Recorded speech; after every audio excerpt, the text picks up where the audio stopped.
হাদিস আম্মা জান আয়েশা সিদ্দিকা রাদিয়াল্লাহু তাআলা আনহা থেকে বর্ণিত। হাদিসটির মধ্যে কি বলা হয়েছে যে 3 শ্রেণীর মানুষ রয়েছে।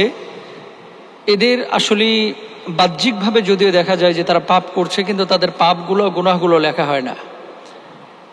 এরা যদি জেনাও করে তাদের গুনাহ লেখা হয় না।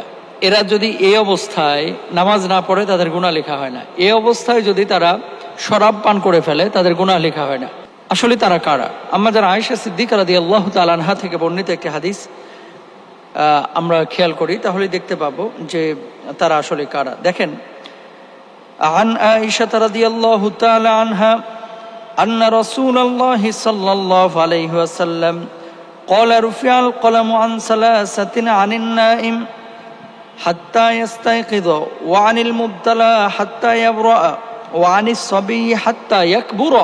আম্মা জান আয়েশা সিদ্দিকা রাদিয়াল্লাহু তাআলা আনহা থেকে বর্ণিত হাদিস।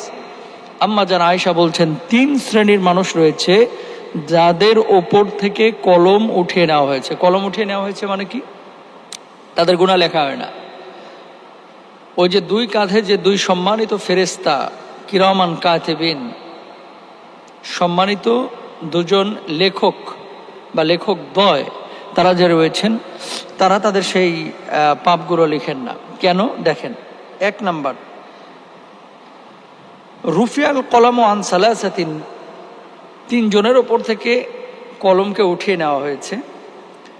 1 নাম্বার হচ্ছে আনিন নাইম হাত্তা ইয়াস্তাইকিযা, ওই ব্যক্তি, যে ব্যক্তি ঘুমন্ত অবস্থায় রয়েছে, যতক্ষণ পর্যন্ত জাগ্রত না হবে ততক্ষণ পর্যন্ত তার কোনো গুনাহ লেখা হবে না। আল্লাহু আকবার। তার মানে কি? ঘুমন্ত অবস্থায় পাশে তার স্ত্রী শুয়ে আছে, অথবা মনে করেন সহকর্মী, সহপাঠী অথবা সহসঙ্গী শুয়ে আছে। এমতো অবস্থায় কোনো ব্যক্তির হাত যদি তার নাকের উপরে লেগে নাক চিপে, মানে ইচ্ছা করে চিপে নেয়, নাকের উপরে হাতটা পড়ে তার নিঃশ্বাস বন্ধ হয়ে সে মারা গেল, তার গুনাহ হবে না। অনিচ্ছায় যদি এমনটা ঘটে যায়, কারণ আন-নাওমু কাল মাউত, ঘুম হচ্ছে মৃত্যুর মতো। ঘুমের মধ্যে যদি কোনো দুর্ঘটনা ঘটে যায়, কোনো অঘটন ঘটে যায়, আপনার দ্বারা কোনো মানুষের যদি ক্ষতি হয়ে যায় বা কোনো পাপের কাজ সংগঠিত হয়ে যায়, তাহলে গুনাহ লেখা হয় না যতক্ষণ পর্যন্ত না জাগ্রত হবে। অর্থাৎ যখন জাগ্রত হবে, জাগ্রত হওয়ার সঙ্গে সঙ্গে তার আবার গুনাহ লেখা শুরু হয়ে যাবে। জাগ্রত যতক্ষণ না হবে ততক্ষণ পর্যন্ত তার গুনাহ লেখা হবে না। তাহলে ঘুমন্ত অবস্থায় যে ব্যক্তি রয়েছে তার উপর থেকে কলম উঠিয়ে নেয়। এখন আপনি বলবেন যে মোহতারাম, যেহেতু ঘুমন্ত অবস্থায় কোনো পাপ সংগঠিত হয় না, আমি দিনে রাতের অধিকাংশ সময় আমি ঘুমাবো। আপনি ঘুমাতে পারেন, আপনার জন্য জায়েজ আছে, এটা হারাম কিছু না। পাপ থেকে বেঁচে থাকার জন্য কেউ যদি ঘুমাতে চায় সে ঘুমাতে পারে, কিন্তু শারীরিক একটা বিষয় রয়েছে। চিকিৎসা বিজ্ঞান, আল্লাহর হাবিব সাল্লাল্লাহু আলাইহি ওয়াসাল্লামের যে আমলগুলো রয়েছে সেগুলো থেকে শিক্ষা নিতে হবে। বিশ্বনবী সাল্লাল্লাহু আলাইহি ওয়াসাল্লাম এইরকম ভাবে তিনি কখনো ঘুমিয়ে থাকেন নাই। দিনে রাতে 24 ঘন্টার মধ্যে 20 ঘন্টা আল্লাহর হাবিব ঘুমান নাই। তার নামাজ পড়বেন কখন? দুনিয়াবী কাজকর্ম করবেন কখন? তো 1 নাম্বার হচ্ছে, ঘুমন্ত ব্যক্তি যদি কোনো পাপ করে তাহলে তার সেই পাপটা লেখা হয় না যতক্ষণ না জাগ্রত হবে। এবার আসেন 2 নাম্বার, ওয়ানিল মুবতালা হাত্তা ইয়াবরা,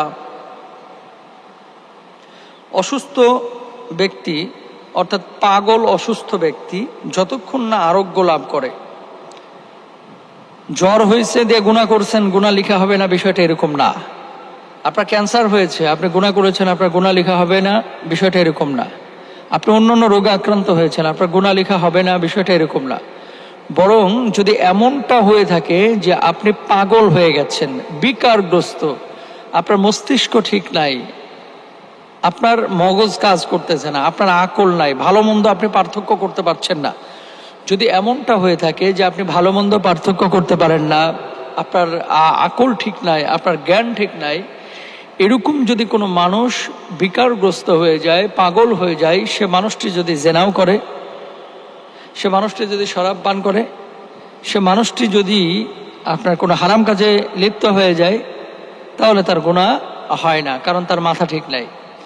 এখন যদি ভবের পাগল হয়ে থাকে, অর্থাৎ জাতে মাতাল তালে ঠিক, পাগলের ভান করে একজন মানুষকে আঘাত করলো, পাগলের ভান করে জেনাহে লিপ্ত হলো, পাগলের ভান করে সে শরাব পান করলো, যদি এমনটা হয়ে থাকে তাহলে সেই মানুষটার গুনাহ লেখা হবে।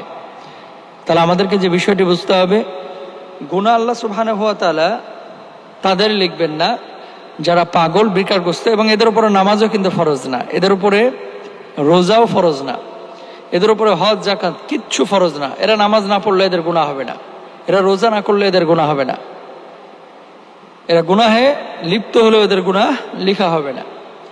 তো 2 নম্বর কারা পেলাম আমরা? 2 নম্বর হচ্ছে পাগল, অসুস্থ ব্যক্তি, অর্থাৎ বিকারগ্রস্ত হয়ে সে পাগল হয়ে গেছে।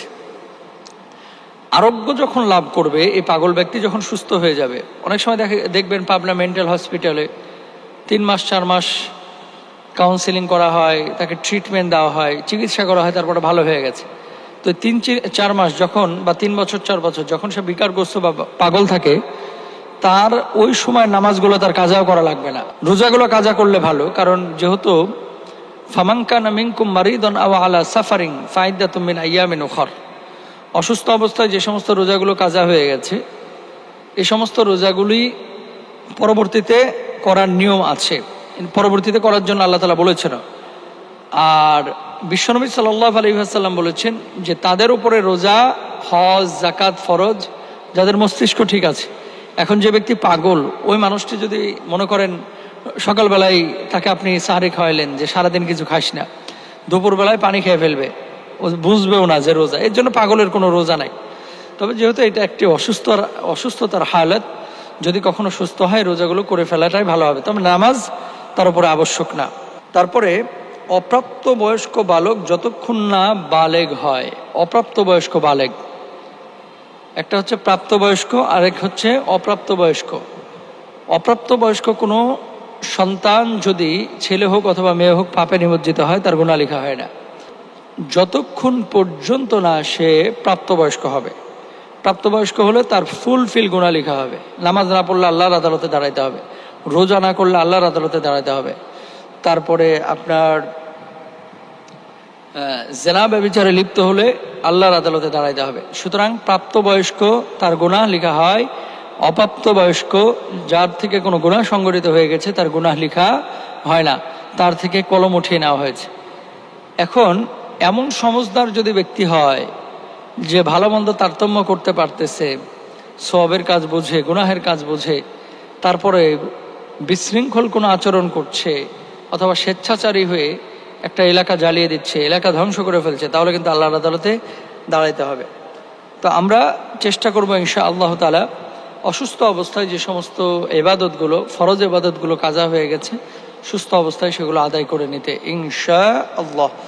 আর যদি অসুস্থতা কন্টিনিউ হয়, যে অসুস্থতা আর কখনো সুস্থতার সম্ভাবনা নেই, তাহলে তার উপরে এই সমস্ত বিষয়গুলো আবশ্যক না, ফরজ না। আল্লাহ তাআলা আমাদের উপর তার রহমের চাদরকে আরো বিস্তর করুন, আমিন। যা কিছু শুনলাম আল্লাহ তাআলা আমাদেরকে বোঝার তৌফিক দান করুন, আমিন ইয়া রব।